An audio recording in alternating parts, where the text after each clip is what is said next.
আসসালামু আলাইকুম। সংবাদে আপনাদের সবাইকে স্বাগতম জানাচ্ছি আমি নুসরাত। শুরুতেই সংবাদ শিরোনাম। পাবনায় বিএনপি জামায়াতের সংঘর্ষের ঘটনায় পাল্টাপাল্টি মামলা, গ্রেফতার ৫। এদিকে নাগেশ্বরীতে জমি নিয়ে দুপক্ষের সংঘর্ষে নিহত ৩। এরপর থাকছে কেউ হামলা করতে আসলে দুই হাত নিয়ে ফেরতে পারবে না এটিএম আজহারুল। সর্বশেষ তারেক রহমান কেন দেশে আসতে পারছেন না দেশবাসীকে জানানো উচিত। শুনছিলেন সংবাদ শিরোনাম, এখন বিস্তারিত। তার আগে ছোট্ট একটি আবেদন। যদি মানবতার প্রতি আপনার বিশ্বাস থাকে, যদি আপনি অন্যায়ের বিপক্ষে দাঁড়াতে চান, তাহলে আজই আমাদের পরিবারের অংশ হন। চ্যানেলটি সাবস্ক্রাইব করুন, কারণ আপনার একটা ক্লিকই হতে পারে নিপীড়িতদের পাশে দাঁড়ানোর শক্তি। আর নিচে কমেন্টে লিখুন, আমরা নীরব নই, আমরা মানবতার পক্ষে। প্রতিটি শব্দ আপনার প্রতিবাদের প্রতিধ্বনি হয়ে পৌঁছাবে গাজার শিশুর, সুদানের মায়ের আর মানবতার হৃদয়ে। চলুন বেশি কথা না বাড়িয়ে বিস্তারিত জেনে নিই। পাবনায় বিএনপি জামায়াতের সংঘর্ষের ঘটনায় পাল্টাপাল্টি মামলা, গ্রেফতার ৫। পাবনার ঈশ্বরদীতে বিএনপি ও জামায়াতে ইসলামীর নেতাকর্মীদের মধ্যে সংঘর্ষের ঘটনায় পাল্টাপাল্টি মামলা হয়েছে। শনিবার রাতে মামলার পর অভিযান চালিয়ে জামায়াতের ২ জন ও বিএনপির ৩ কর্মীকে গ্রেফতার করেছে পুলিশ। রবিবার বিকেলে তাদের আদালতের মাধ্যমে কারাগারে পাঠানো হয়। পুলিশ জানায়, বিএনপির মামলায় পাবনা ৪ আসনে বিএনপি চেয়ারপারসনের উপদেষ্টা হাবিবুর রহমান দলিয়া মনোনয়ন পেয়েছেন। আসনটিতে জামায়াতের প্রার্থী জেলা শাখা আমির আবু তালেব মণ্ডল। দুজনে দীর্ঘদিন ধরে এলাকার প্রচারণা চালাচ্ছেন। উপজেলার চরগড়গড়ি গ্রামে গত কয়েকদিন ধরে দুই পক্ষের সমর্থকদের মধ্যে বিরোধ চলছিল। ২ দিন আগে তাদের মধ্যে কথা কাটাকাটি ও হাতাহাতির ঘটনা ঘটে।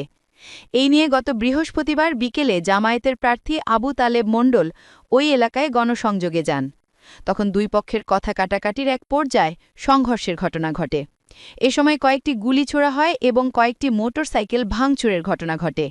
এতে অনেকে আহত হন। পরে তাদের উদ্ধার করে উপজেলা স্বাস্থ্য কমপ্লেক্স ও রাজশাহী মেডিকেল কলেজ হাসপাতালে ভর্তি করা হয়। ঈশ্বরদী থানা সূত্রে জানা গেছে, সংঘর্ষের ঘটনায় ইউনিয়ন স্বেচ্ছাসেবক দলের সাধারণ সম্পাদক বাঁধন হাসান বাদী হয়ে জামায়াতের প্রার্থীসহ ৩২ জনের নাম উল্লেখ ও অজ্ঞাতনামা ১৫০ থেকে ২০০ জনকে আসামি করে একটি মামলা করেন। অন্যদিকে ঈশ্বরদী উপজেলা জামায়াতের সেক্রেটারি সাইদুল ইসলাম বাদী হয়ে শাহপুর ইউনিয়ন কৃষক দলের আহ্বায়ক মক্কেল মৃধাসহ ৩৫ জনের নাম উল্লেখ করে অজ্ঞাতনামা ১৫০ থেকে ২০০ জনকে আসামি করে আরেকটি মামলা করেন।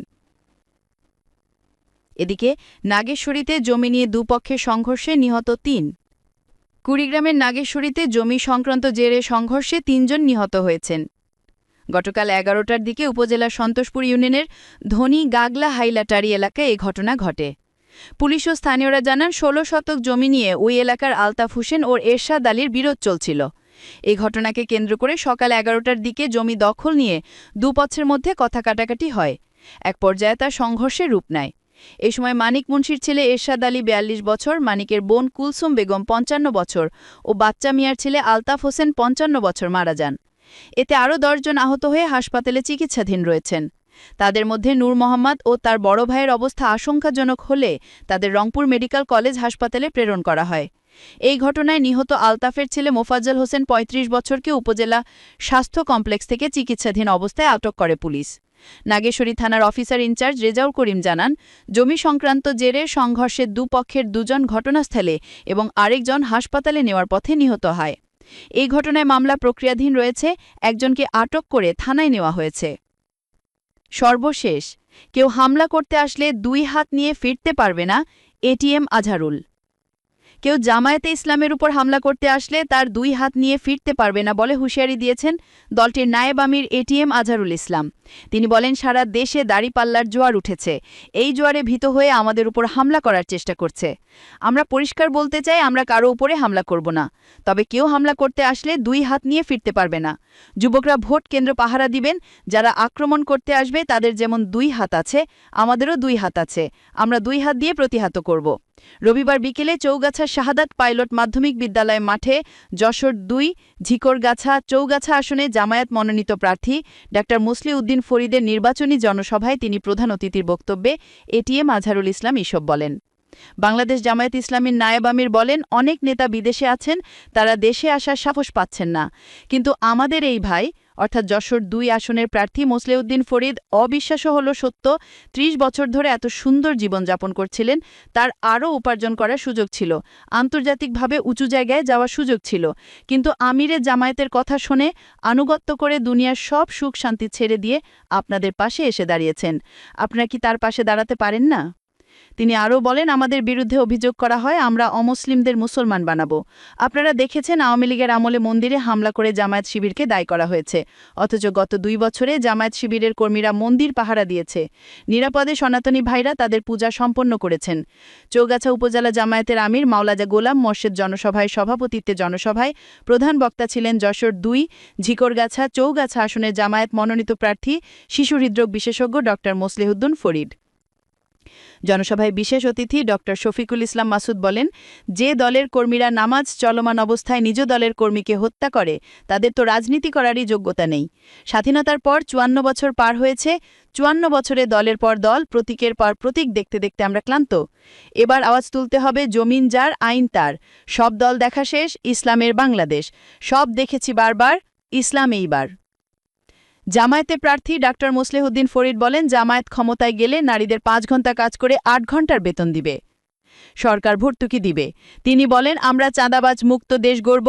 উপজেলা জামায়াতের সেক্রেটারি সহকারী অধ্যাপক নুরুজ্জামান আল মামুন ও সহকারী সেক্রেটারি মাস্টার কামাল আহমেদ বিশ্বাস ও মাওলানা গিয়াস উদ্দিনের যৌথ সঞ্চালনায় জনসভায় বিশেষ অতিথির বক্তব্য দেন দলের কেন্দ্রীয় নির্বাহী কমিটির সদস্য ও যশোর কুষ্টিয়া অঞ্চল পরিচালক মোবারক হুসাইন। আরও বক্তব্য রাখেন যশোর আদ-দ্বীন হাসপাতালের পরিচালক ড ইমদাদুল হক, জামায়াতের কেন্দ্রীয় কর্মপরিষদ সদস্য ও যশোর কুষ্টিয়া অঞ্চল পরিচালক যশোর ১ শার্শা আসনের এমপি প্রার্থী মাওলানা আজিজুর রহমান, যশোর ৫ মনিরামপুর আসনের এমপি প্রার্থী গাজী এনামুল হক, জেলা আমির ও যশোর ৪ অভয়নগর বাঘারপাড়া আসনের এমপি প্রার্থী প্রফেসর গোলাম রসুল, জেলা নায়েব আমির মাওলানা হাবিবুর রহমান, ঢাকসুর ক্রীড়া সম্পাদক আরমান হোসেন, যশোর জেলা নায়েব আমির অধ্যাপক আবু জাফর সিদ্দিকী, ঝিনাইদহ ৩ মহেশপুর কোটচাঁদপুর আসনে জামায়াত মনোনীত প্রার্থী মাওলানা মতিয়ার রহমান, ঝিনাইদহ ৪ কালীভজ আসনে জামায়াত মনোনীত প্রার্থী মাওলানা আবু তালেব, শার্শা উপজেলা আমির উপাধ্যক্ষ ফারুক হাসান, ঝিকরগাছা উপজেলা জামায়াতের আমির মাওলানা আব্দুল আলিম, ঢাকা মহানগরী দক্ষিণের মজলিসে শুরা সদস্য মাওলানা হাফিজুর রহমান, চৌগাছা কামিল মাদ্রাসার মসজিদের খতিব মাওলানা আলী আকবর, চৌগাছা আদর্শ সাথী শাখা ছাত্র শিবিরের সভাপতি মোহাম্মদ আবু সাইদ প্রমুখ বক্তব্য রাখেন।